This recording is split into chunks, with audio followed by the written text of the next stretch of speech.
Guys यदि हजुरहरूले आफ्नो पीसीमा एन्टिभाइरस हाल्नु भएको छ र हाल्दा पनि हजुरहरूको ल्यापटपले अथवा पीसीले राम्रो परफर्म गरिरहेको छैन, स्लो चलिरहेको छ भने आज यो भिडियो हजुरहरूको लागि, किनभने मैले हजुरहरूलाई यस्तो टिप्सहरू दिन गइरहेको छु जसले गर्दा हजुरहरूको पीसीको परफर्म अलि वेल हुनेछ, स्पिड अप हुनेछ।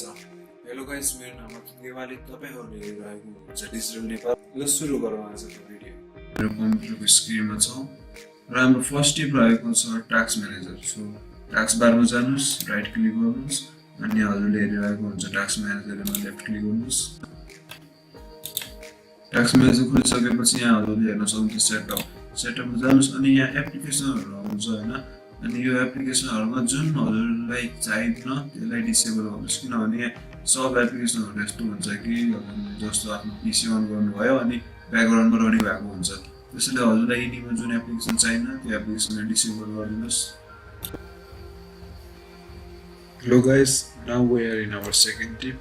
यसको लागि हजुरहरूले पहिला Win+R दिनुस् अनि यहाँ %, दिएर ओके गर्नुस्। अनि फाइलहरु आउँछ, यो सब फाइल भनेको हाम्रो टेम्परेरी फाइल हो जुन हामीले काम गर्दा बापत यहाँ आएर स्टोर भएको हुन्छ। सो प्रेस Ctrl+A सबै कन्ट्रोल गर्न लागि यसलाई डिलिट गरिदिनुस्।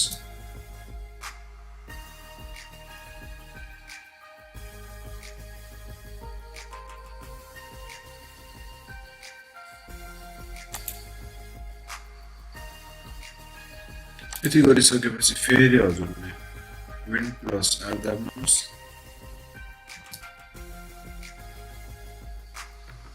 र फेरि अब कपाली TEMP दाबेर एन्टर दिनुहोस्। प्रेस Ctrl+A र यसलाई पनि डिलिट गरिदिनुहोस्।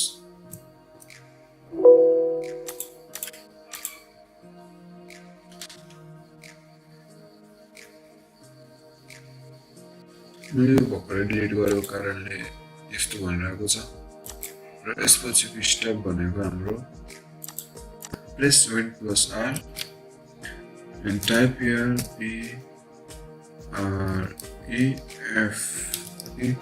PREFETCH and then enter. Continue.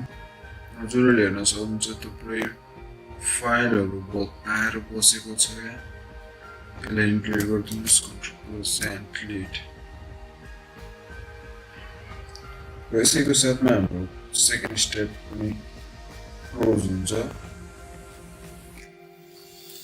Now we are in our part 3. यसको लागि हजुरले क्लिन अप मेमोरी गर्नुपर्छ। यसको लागि हजुर जानुहोस् my कम्प्युटरमा and this PC को C drive को properties मा गएर राइट क्लिक गरेर properties मा जानु अनि यहाँ हेर्न सक्नुहुन्छ हजुरले डिस्क क्लिनअपमा क्लिक गरिदिनुस्।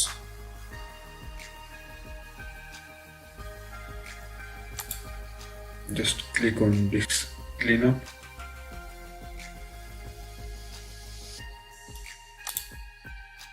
अनि क्लिन हुन स्टार्ट हुन्छ।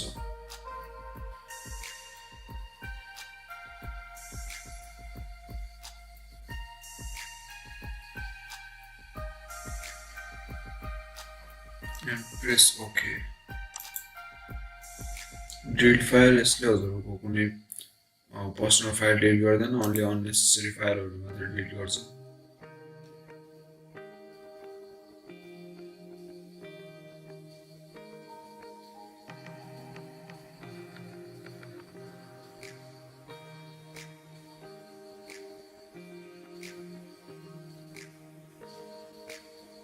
Our tip number 4 is registry tricks.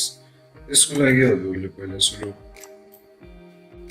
रनमा गएर टाइप गर्नुपर्ने हुनेछ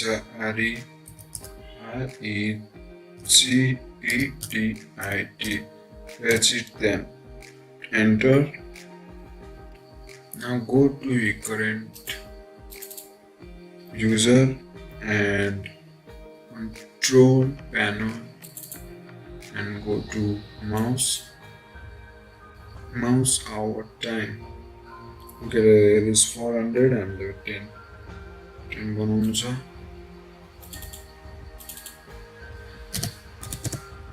Then press enter. Now go to text top and search here menu show delay and enter 10. Then enter and restart the computer. Hello guys, now we are in our fifth and last step, which is basically for graphics. So just search control panel.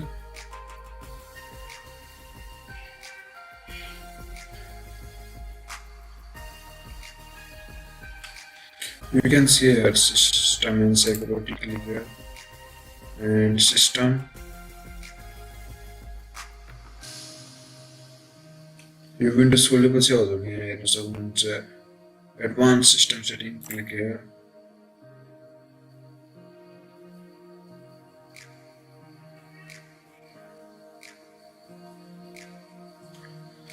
Now you can see here in setting options here हेर्न सक्नुहुन्छ windows खोल्यो. This is basically for हाम्रो विन्डोजलाई beautiful देखाउनको लागि हो. यसले हाम्रो र्यामको प्रोसेसिङमा काम गर्नुपर्छ. यदि हजुरलाई यहाँ हेर्नु एडजस्ट फर बेस्ट एपियरेन्स र एडजस्ट फर बेस्ट पर्फर्मेन्स, हजुरलाई यदि बेस्ट पर्फर्मेन्स चाहिएको छ आफ्नो ग्राफिकमा भने यहाँ डिफरेन्स यहाँ सब फुल हुन्छ. अनि यसमध्ये हजुरलाई कुन चाहिएको छ एक्स्ट्रा त्यो चुज गर्नुहोस्. हजुरलाई यदि बेस्ट पर्फर्मेन्स चाहिएको छ आफ्नो ल्यापटप अथवा कम्प्युटरको भने यसमा गएर हजुरले यो select adjust for best performance select or OK गर्न सक्नुहुन्छ. Okay guys, this much for this time. See you in the next video. Like, subscribe, र share गर्न नबिर्सिनु होला. Thank you so much.